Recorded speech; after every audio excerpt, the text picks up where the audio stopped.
తాకట్టులో ఉన్న బంగారాన్ని విడిపించి ఆ రోజున్న మార్కెట్ ధర కట్టి మిగిలిన డబ్బును మీకు అందిస్తుంది కొమ్మూరి గోల్డ్. నమస్తే, నేను ముఖేష్. ఈరోజు మనతో పాటు ఉన్నారు ప్రముఖ జ్యోతిష్య వాస్తు పండితులు, జ్యోతిష్య వాస్తు శిక్షణ నిపుణులు, శ్రీ లలితాదేవి ఉపాసకులు బ్రహ్మశ్రీ నానాజీ పట్నాయక్ గురువు గారు.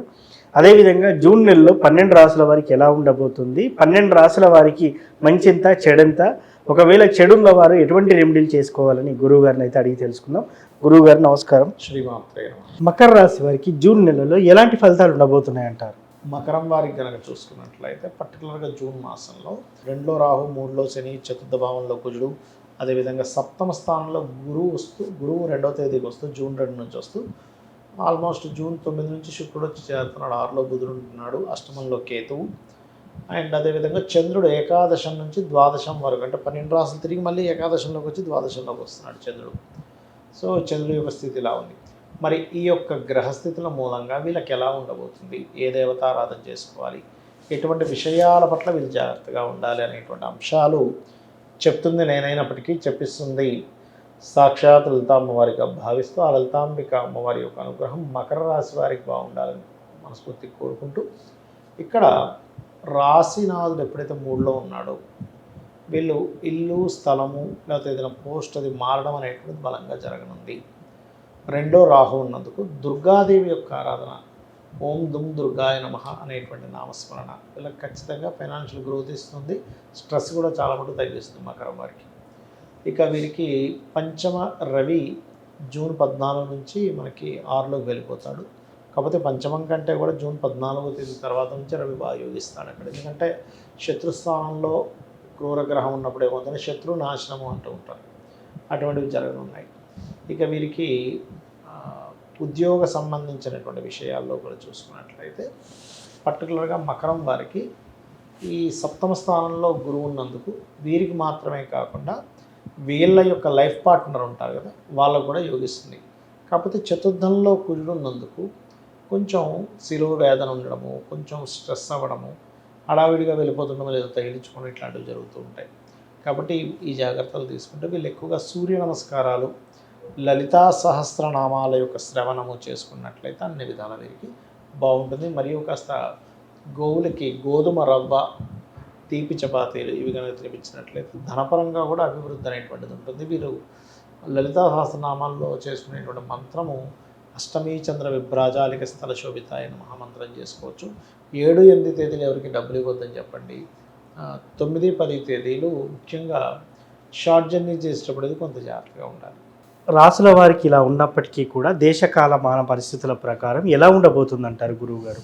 ఫస్ట్ ఆఫ్ ఆల్ ఏంటంటారంటే కుజుడు మీరు గమనిస్తే, అంటే జూన్ మాసంలో కూడా కుజుడు ఉంటాడు. మే నుంచే మనకి 11లో సంచరిస్తున్నాడు, మే 11 నుంచే కూడా. కాబట్టి దీనివల్ల ఏంటంటే ఎండ ఎక్కువగా ఉంటుందండి. వద్దన్నా మళ్ళీ మనం అంతా చల్లారిపోయింది అనుకునేది కాస్త మళ్ళీ యుద్ధం పెరగడము, వైరస్లు రావడము, గురువు కర్కాటక రాశిలోకి సంచరిస్తున్నందుకు. అందుకని నీరు తాగే వాళ్ళు కాస్త చల్లార్చిన నీళ్ళు తాగడం మంచిది. అండ్ అదేవిధంగా కొన్ని ఎలా అంటే జల ప్రళయాలు అంటూ ఉంటారు, అటువంటివి కూడా కొంచెం చూస్తారు.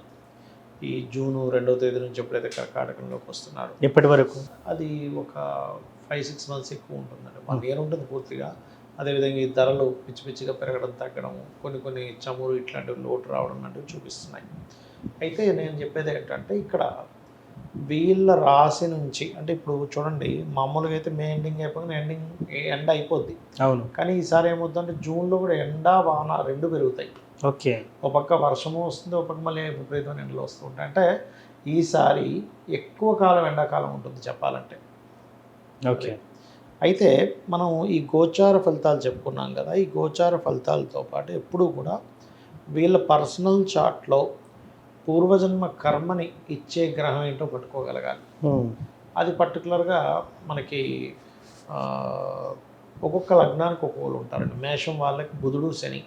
సో బుధ శనులకి ఎక్కువ దానాలు ఇస్తుండాలి, అంటే నువ్వులు, మినుములు, మన పెసలు. వృషభం వారు అనుకోండి వాళ్ళకి గురువు అవుతాడు, శనగలు ఇస్తూ ఉండాలి ఎక్కువగా. మిథునం వారు కందులు ఎక్కువగా ఇస్తుండాలి. అండ్ కర్కాటక రాశి వారు ఎక్కువగా వీళ్ళు ఇవ్వవలసింది ఏంటంటే బొబ్బర్లు ఎక్కువగా ఇస్తూ ఉండాలి. సింహం వారికేమో నువ్వులు, పెసలు. కన్యవారికి పర్టికులర్గా బియ్యం ఎక్కువగా దానం ఇస్తూ ఉండాలి కన్యవారు. తుల తులారాశి వారు కనుక చూసుకుంటే, అంటే తులారాశి వారికి ఏంటంటే సింహంలో కేతు ఉన్నాడు కదా, అందుకని వీళ్ళు ఎక్కువగా ఉలవలు, గోధుమలు, శనగలు ఇస్తే మంచిది. ఎందుకంటే లాభస్థానాన్ని ఆపుతుంది తులారాశి వారికి సింహంలో ఉండే కేతువు వల్ల. ఇంకోటి వృశ్చికం వారికి కనుక చూసుకుంటే పర్టికులర్గా ఇక్కడ వీళ్ళు పెసలు ఇవ్వడం చాలా మంచిది, మంచి ఫలితాలు వస్తుంటాయి. అండ్ ధనస్సు వారు పూర్వజన్మ కర్మను తగ్గించుకోవాలి అని అనుకుంటే కనుక బొబ్బర్లు ఎక్కువగా దానం ఇవ్వాలి, అలసందలు అంటారు వాటిని. మకరం వారు కందులను ఇవ్వాలి, మరియు కుంభం వారు కాస్త బియ్యము దానంగా ఇస్తే మంచిది, బియ్యము శనగలు కూడా దానం ఇస్తే మంచిది. మీనం వారికి ఎలాగో ఇప్పుడు ఏలినాటి జన్మరాశిలో ఉన్నది కాబట్టి కాస్త వీళ్ళు గోధుమలు, ఉలవలు, నువ్వులు దానం ఇస్తే చాలా మంచిది వీరికి. అంటే ఈ పూర్వజన్మ కర్మ అనేటువంటి తగ్గుతుంది. దాంతోపాటు ఎవరెవరికి ఏ లగ్నం వారికి ఎవరు పంచమాధిపతి అవుతారో ఆ దేవత సంబంధించినటువంటి చాంటింగ్ చేసుకోవడం మంచిది. అయితే ఇక్కడ ఏంటంటే వాళ్ళకు ఉండే సమస్యని బట్టి లలిత హస్తనామాల్లో ఉండే ఒక్కొక్క నామాన్ని చాంటింగ్ చేసుకుంటే కూడా మంచిది చెప్పాలంటే.